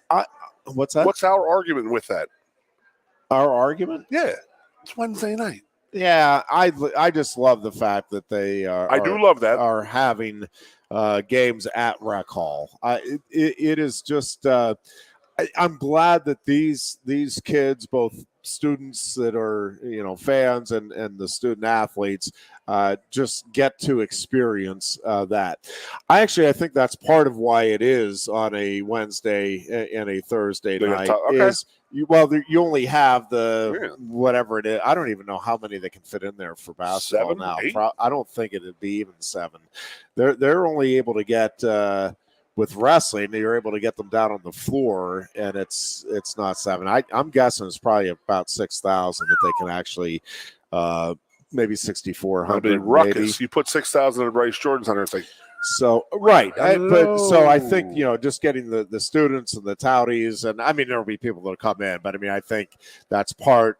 I don't know this, but I think that's probably part of the thinking is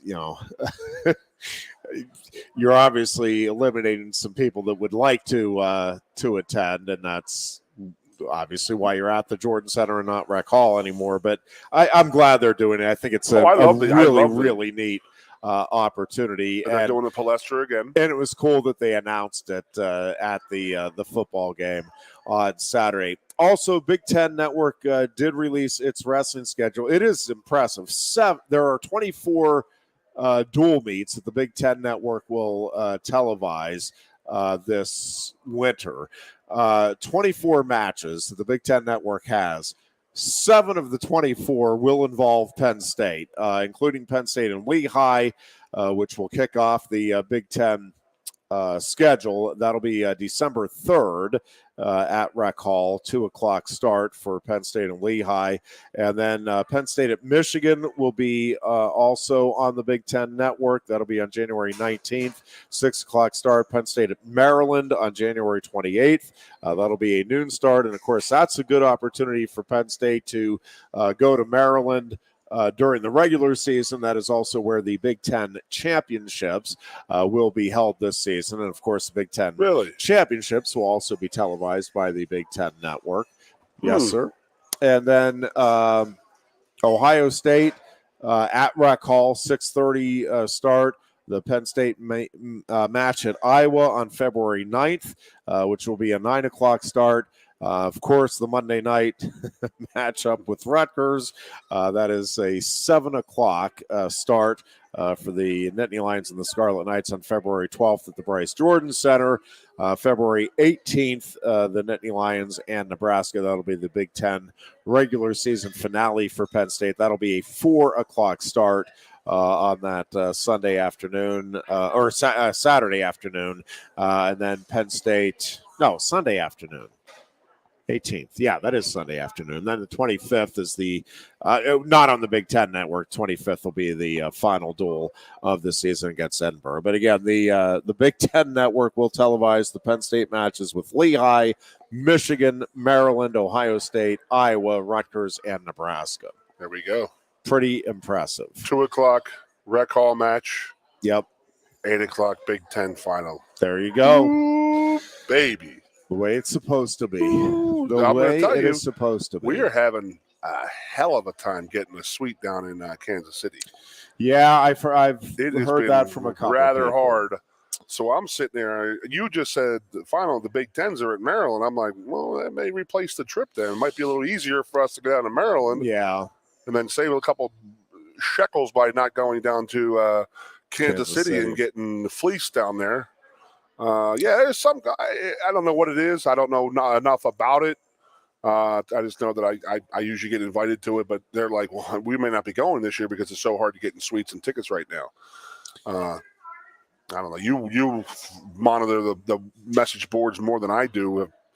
There's a lot of complaining out there. True. I really don't know. I suite wise, it's been a tough ticket. Well, I've heard from a couple of people that they're trying to get that hooked up, and so far not with much success. Well, my theory, it's become such a hot sport, not such a hot ticket. The NCAA said, "Ooh, wow, we can make more money on this. Wow, let's try to exploit some more people and drive more people absolutely crazy by taking what they've gotten used to and say, you know, we're going to overcharge you and we're going to take all the money for ourselves and we're going to be greedy, and then people are going to hate us. And that's what's going to happen.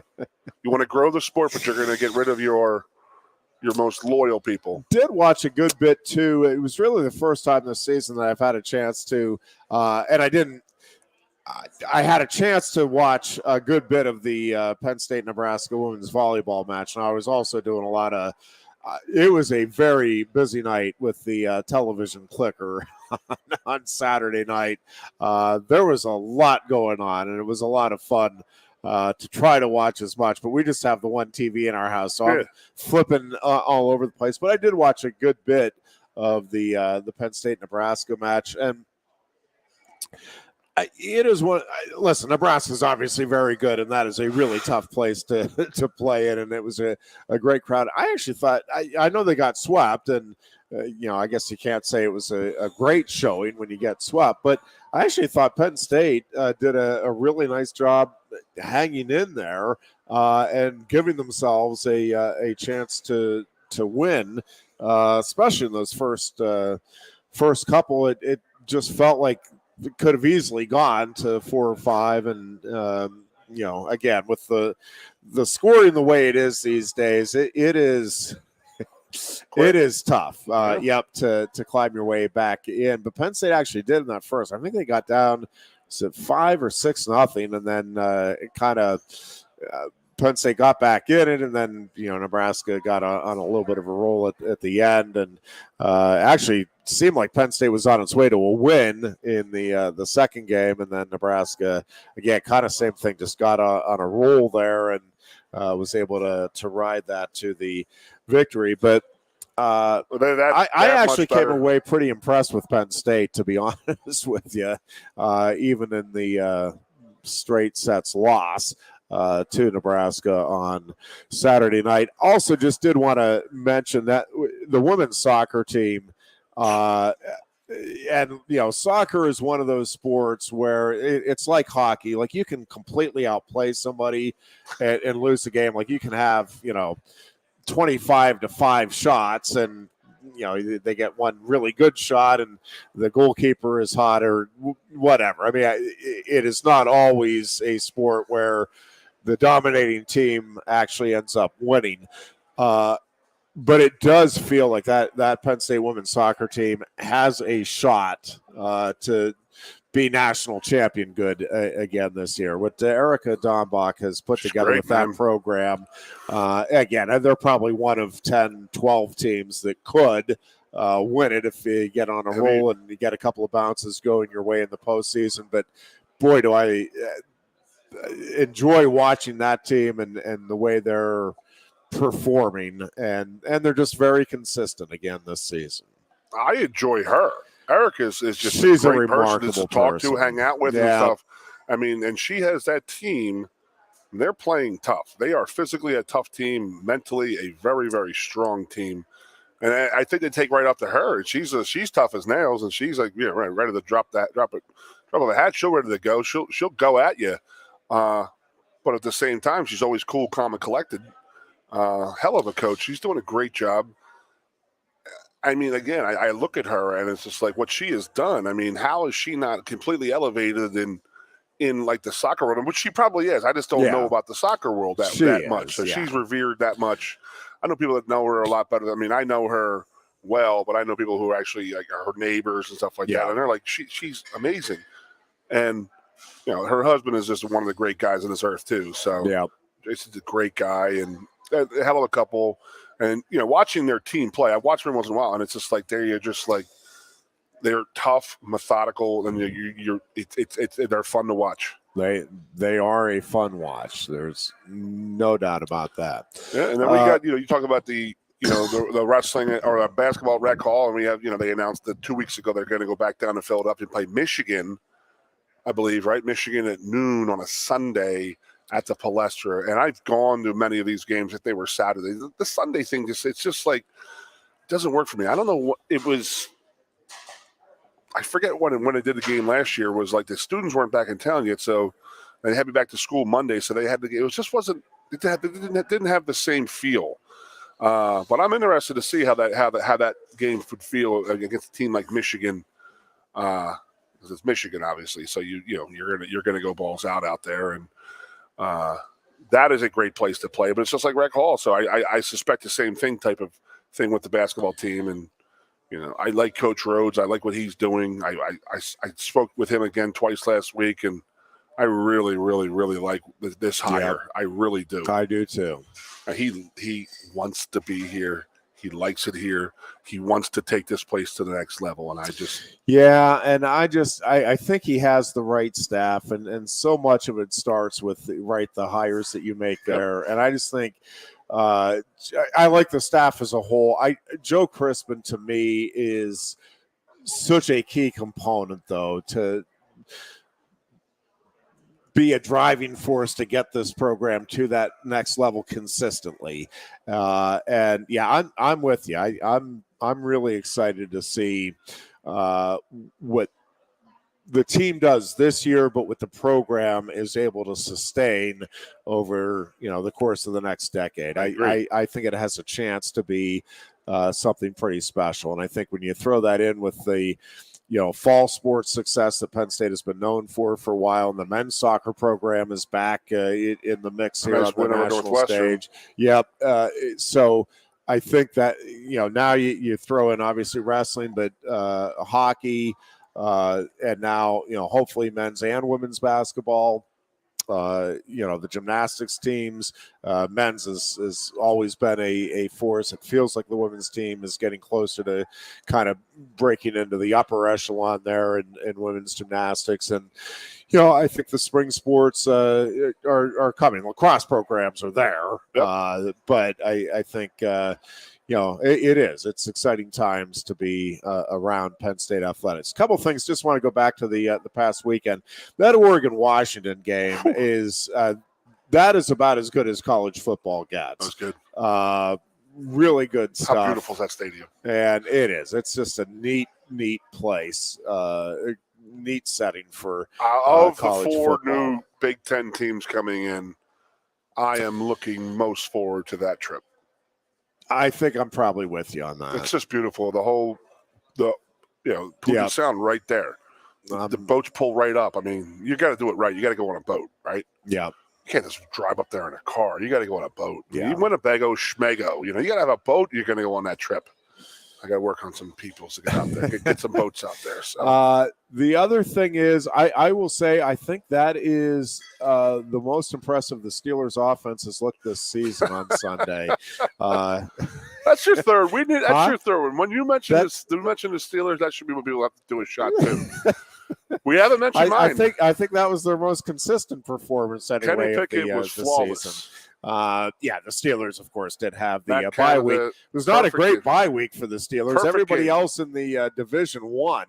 Ravens, Bengals, and how about the Browns? They waxed the 49ers and missed field goal at the end, costing San Francisco its shot at an undefeated season. I remember a week before, my father-in-law were watching San Francisco destroy the Cowboys, and my father-in-law is a Browns fan. And he goes, this kid Purdy, he's unbelievable. He's on fire. He's unbelievable.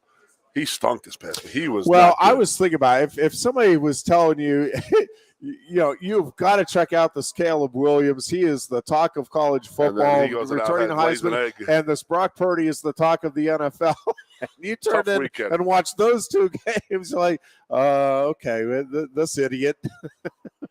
This guy thinks these two are great. But that's, going back to what we were talking about with Penn State, Ohio State. Again, could somebody have a great or a lousy game this weekend? Yes. What I'm telling you is I think overall, right, that these guys are better. Like, there's nobody that's saying Caleb Williams isn't a great quarterback. Now, there are some people suddenly that, I don't know if he should be the number one pick.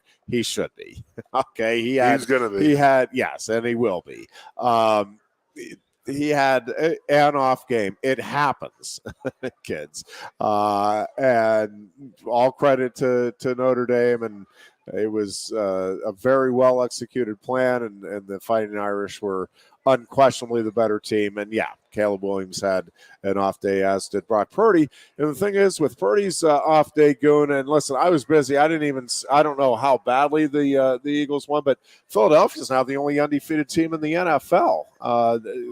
How bad did they? I got so tied up doing other stuff. Obviously, they beat the Jets. I mean, it's the Jets. How bad did they end up winning that game? Two things I did catch out of that game. Oh wait, they're not the only. I got a phone call Sunday night, and somebody said, "Goon, you called it. You said You get the did. Eagles, get the loss out of the way, get it out of the way." Yep. But you know what I did see, and I wanted to talk about it. It's probably the last 5 minutes of the show. It's perfect timing. I didn't think he had it in him. Did you see who was on the headset the whole game Sunday No. for the Jets? Aaron Rodgers. Oh, I mean, I didn't see he was on the headset the whole time. But I that did was see my he was biggest down thing, there. and I was always like, he's Yeah. not going to be around that team. He's too much of a drama queen, yada, yada, yada. Yeah. He doesn't want to be there. He doesn't this, doesn't that, but this and that. And he came out today. He was on the Pat McAfee show earlier today, and he goes, I had nothing to really do with it. The coaches called the game, and he goes, it was nice to be part of and to be around it. It was cool. And I'm just sitting there, and I was like, you can't tell me that Aaron Rodgers was not on that microphone telling Zach Wilson, like, hey, watch out for this, and this and that. If you see this, dump it, boom. And you only got about a 30-second window. But who the hell would you rather have in your headset talking to you? I hear you. Then my prediction was you will not see Aaron Rodgers around that team the whole year because he's going to get his Achilles fixed. He's going to be out the West Coast rehabbing. Yeah. All this and all that. No, he's in New York. He's with the team. He's with Zach Wilson. He's still going to meetings. He's helping him out. He would not do that in Green Bay. No. Right? 100%. And then the same guy I'm talking about right now, you just mentioned his name a minute ago, Caleb Williams, and then you talk about Aaron Rodgers. Did you see what they said the other day that came out? That Rodgers was trying to talk to, is it Willie Johnson, or the owner of the Jets, about ownership in the team, part of his contract. Like that's next level type of stuff right there, right? Yeah. Caleb Williams came out, and his father said that yes, they want to get some ownership in the team that drafts them. You know what the difference is in Caleb Williams and Aaron Rodgers? Aaron Rodgers has been doing it for 16 years. Yes. He has proven that he could do it. He's not a college guy who's not throwing a pass in the NBA and the NFL that somebody's going to say, hey, you know what? Here's 1% of my team worth $400,000 a year for the rest of your life. They're not just going to do that. And it's just the way the world is thinking right now. I don't know. It'll be interesting to see, Goon. I'm telling you, Jeff, I warned everybody about these guaranteed contracts. Yeah. They started with these guaranteed contracts. Deshaun Watson gets $250 million. Guess who doesn't want to play? Sorry. Yeah. No, but they have leverage. I mean, there are teams desperate for we talk about it every year. You have to have a top 10 quarterback. Well, how many top 10 quarterbacks are there? There would be, 10. Yeah. So if you think Caleb Williams can be one of those, right? Like that, I understand, but you are. It is a key, maybe the key component. I don't know. It'll be very interesting to see. But no undefeated teams left in the National Football League, and the Carolina Panthers, right, are the only winless team still in the. They actually played Football pretty well League. the other day. I'm a red zone guy. They were playing the Dolphins. They were up 14-0 on the Dolphins. Yeah. They jumped the Dolphins, and it was like, whoa. And then the Dolphins said, oh, okay, we got to play now. And then it was like, I don't think I've ever seen an NFL offense like the Miami Dolphins. It is pretty damn impressive. Yeah. I'm curious to see once we get into. Well, they play the Eagles this Sunday. Once they start playing colder weather games in colder weather places, it is very impressive. And I'm not saying they won't be effective. I'm saying I want to see it play out over the course of a season. It has been very, very impressive. There's no question about it to this point in the season. As impressive as it is, I still kind of want to see it play out over the long haul here, and I want to see it run the way it is when we get into December and you're playing games in the Midwest or the Northeast. But taking nothing away from what they've accomplished to this point, and it is it's fun to watch. I mean, if they're not playing your team, it is a fun group to watch. There's no playing this Sunday about it. night in Philadelphia, 8:20 p.m. Might be a little cold for the boys. We shall see. That'll qualify as a good test. Jeff, we're one show closer to this matchup, buddy. Yeah, it is exciting, and it is nice to be in a position where you truly feel going in. And at least I do. I think you and I both do. It feels like Penn State is going in with the better team. Correct. It doesn't guarantee anything. Again, I will not be sitting here absolutely shocked and dumbfounded that Ohio State won if the Buckeyes pull it out Saturday. But I think Penn State is the better team, and I think Penn State is going to win the game, and I think they're going to match up really well in the key spots. And again, I think Penn State has a chance to win it convincingly. Convincingly being like 10 to 17 points.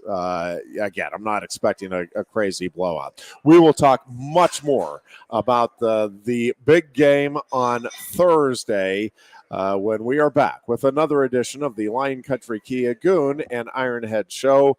Until then, be good and be safe. And on the radio, you are listening to Sports Radio 98.7 The Fox. That's WFXS, Pleasant Gap State College. We'll talk to you again on Thursday at 3 o'clock.